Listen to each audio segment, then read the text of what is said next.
Berikut daftar kiai paling sakti mandraguna yang ada di Pulau Jawa. Gus Maksum. Kiai Haji Maksum Jauhari atau lebih dikenal sebagai Gus Maksum adalah salah satu pendiri pencaksilat Nahdlatul Ulama Pagar Nusa. Dirinya merupakan kiai paling sakti di Pulau Jawa dan dikenal sebagai pendekar karena keahliannya dalam seni bela diri. Selain itu, Gus Maksum juga merupakan pengasuh Ponpes Lirboyo, Kediri, Jawa Timur. Ketika masih muda, ia sering mengembara untuk mencari ilmu pencaksilat sehingga menjadi sosok yang disegani. Gus Maksum sendiri terkenal sebagai salah satu kiai nyentrik dan berpenampilan tidak biasa jika dibandingkan kiai-kiai lainnya.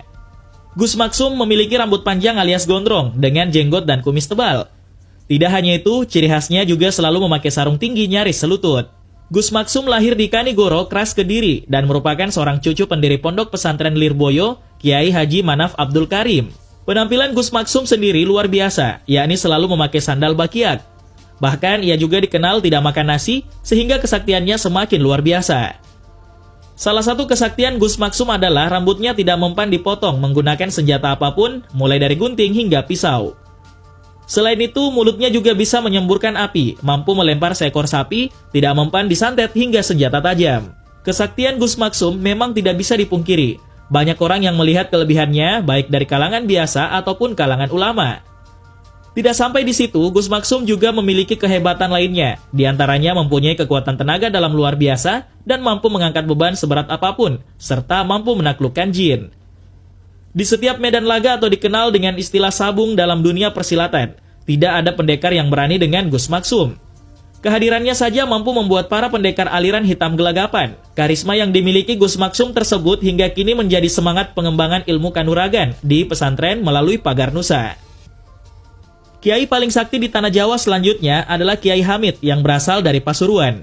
Kiai Haji Abdul Hamid atau Mbah Hamid yang juga sering dipanggil Kiai Haji Hamid Pasuruan merupakan seorang ulama, pendakwah, dan pengasuh pondok pesantren yang banyak mengabdikan diri dalam pengembangan agama Islam di kota Pasuruan, Jawa Timur. Nama Kiai Haji Abdul Hamid bagi warga Pasuruan sudah tidak asing lagi karena pengasuh pesantren Salafiyah ini dikenal dengan keistimewaan dan karomahnya. Abdul Hamid dibesarkan di tengah keluarga santri yang ayahnya yakni Kiai Umar adalah seorang ulama di Lasem dan ibunya adalah anak Kiai Sidik yang juga ulama di Lasem. Abdul Hamid sejak kecil dipersiapkan untuk menjadi kiai. Ia mula-mula belajar Al-Quran dari ayahnya. 3 tahun kemudian, Abdul Hamid menimba ilmu di pesantren kakeknya, yakni Kiai Haji Sidik, yang berada di Talang Sari, Jember, Jawa Timur. Sejak kecil sudah tampak tanda-tanda bahwa beliau bakal menjadi wali dan ulama besar. Konon pada usia 6 tahun, beliau sudah bertemu dengan Rasulullah Shallallahu Alaihi Wasallam. Dalam kepercayaan yang berkembang di kalangan warga NU, khususnya kaum Sufi, Rasulullah walau telah wafat, sekali waktu menemui orang-orang tertentu, khususnya para wali dan bukan dalam mimpi saja, tapi secara nyata. Beliau juga memiliki karomah yang luar biasa yang diberikan oleh Allah Subhanahu wa Ta'ala secara langsung itu. Suatu ketika di masa pemerintahan Orde Baru, Kiai Hamid Pasuruan diajak masuk partai pemerintah. Beliau pun menyambut ajakan itu dengan ramah dan menjamu tamunya yang berasal dari kalangan birokrat itu. Akan tetapi, ketika surat persetujuan masuk partai pemerintah itu disodorkan bersama pulpennya, Kiai Hamid tetap menerima dan menandatanganinya. Anehnya, pulpen yang disodorkan untuk tanda tangan tersebut tidak bisa keluar tinta alias macet.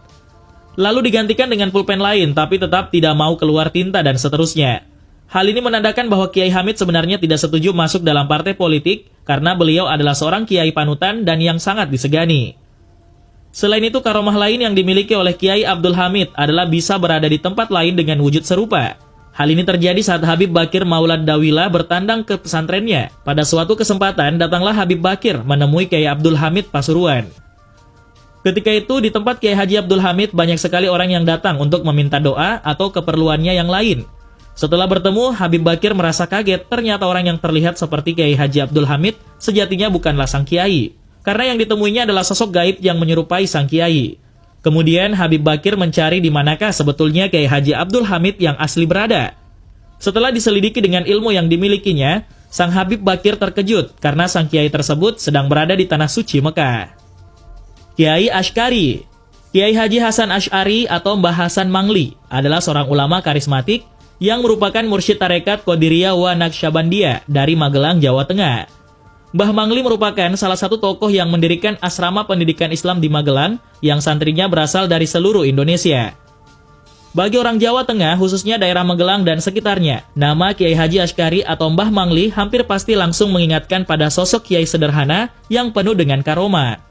Menurut almarhum Wali Allah Gus Mik, walau Mbah Mangli memiliki banyak usaha dan termasuk orang yang kaya raya, namun Mbah Mangli adalah wali Allah yang hatinya selalu menangis kepada Allah, menangis melihat umat, dan menangis karena rindu kepada Allah Subhanahu wa Ta'ala. Meski sangat terkenal di mana-mana, namun beliau selalu hidup sederhana. Beliau sering diundang ke sana kemari untuk mengisi pengajian. Pada saat mengisi pengajian, dimanapun ia dan dalam kondisi apapun, Mbah Mangli tidak pernah memakai alat pengeras suara. Meskipun jamaahnya sangat banyak hingga berbaris dengan jarak jauh. Namun, masyarakat tetap sangat menyukai isi pidatonya dan mendengar suara beliau. Kadang panitia sengaja menyelipkan amplop uang kepada Mbah Mangli, namun beliau dengan halus menolaknya. Dikatakan oleh beberapa saksi jika Mbah Mangli dikaruniai karomah melipat bumi, yakni bisa datang dan pergi ke berbagai tempat yang jauh dalam sekejap mata. Di sisi lain, beliau dikenal sebagai seseorang yang memiliki kemampuan psikokinesis tinggi. Misalnya, beliau dapat mengetahui tamu yang akan datang beserta maksud dan tujuannya. Kiai Abbas Buntet. Pondok Pesantren Buntet di Cirebon, Jawa Barat merupakan salah satu pesantren tertua di Indonesia yang didirikan oleh Kiai Haji Mukoyim pada abad ke-17. Selanjutnya, kiprah pesantren tersebut memunculkan banyak ulama besar, di antara mereka adalah Kiai Haji Abbas. Menurut buku sejarah perkembangan Islam di Jawa Barat, Kiai Haji Abbas Buntet merupakan generasi keempat yang mengasuh pesantren tersebut. Selain itu, beliau juga pernah menjabat sebagai mustasyar pengurus besar Nahdlatul Ulama dan dianggap sebagai satu di antara 5 ulama karismatik Jawa Barat. Banyak orang yang mengenal Kiai Haji Abbas Abdul Jamil Buntet Pesantren sebagai sosok ulama yang sakti mandraguna. Betapa tidak, berbagai cerita lisan mengisahkan peran heroiknya dalam menumpas sekutu di Surabaya pada Perang 10 November 1945.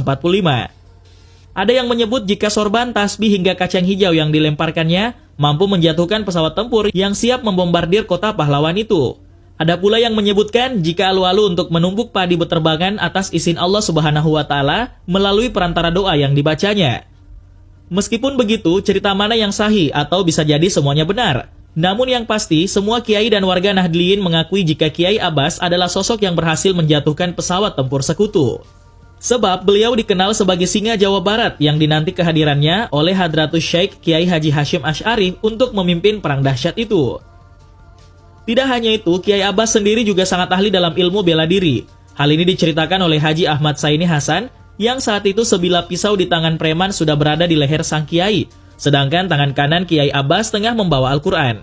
Saat para santri mencoba untuk menyergap preman tersebut, beliau mencegahnya. Dengan gerakan yang sangat cepat, keadaan tiba-tiba berbalik dan preman itu berhasil dijatuhkan oleh Kiai Abbas. Selain dalam bidang kanuragan dan bela diri, sosok Kiai Abbas juga merupakan pengamal tarekat. Beliau merupakan mursyid tarekat Syatariyah, mengambil sanad dari ayahnya Kiai Haji Abdul Jamil.